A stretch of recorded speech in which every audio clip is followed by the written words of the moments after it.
The plan that Senate President Chuck Morse and Senate Democratic leader Sylvia Larson have put together to expand health insurance to low-income adults that don't have it right now, I think it's going to become law. I think this deal strikes the right balance. I think by using private insurance plans starting in January 1st, 2016, with a permanent private insurance program, is certainly the right approach to get the votes. I agree with Drew Klein as the union leader that Chuck Morse, the fiscal conservative, is concerned about this. But he looks at this and essentially says, if I don't drive this bus, if I don't come up with a solution that relies on private health insurance, then Governor Maggie Hassan's going to get a government expansion of Medicaid. Now, make no mistake about it. This expands Medicaid, okay? Despite the branding that Chuck Morse and Senate Majority Leader Jeb Bradley attempt. It does. How?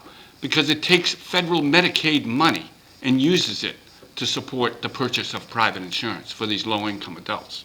Without the Affordable Care Act and this 100% offer for expanding health care to this population of low-income adults, from 0 to 138% of federal poverty, this wouldn't happen.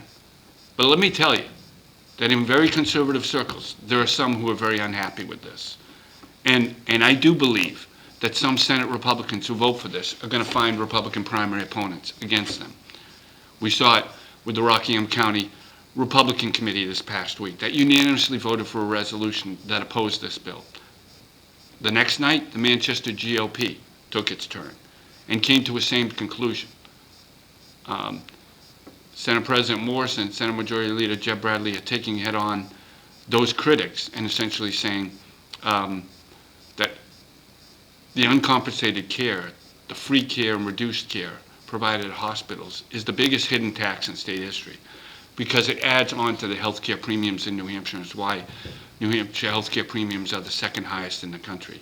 That's true, but they're going to have to walk a political minefield once they pass this bill. I think most of them will come through it without being blown up, but it'll be interesting to see whether there are going to be any casualties from this issue. And we'll watch it for you here at NashuaTelegraph.com.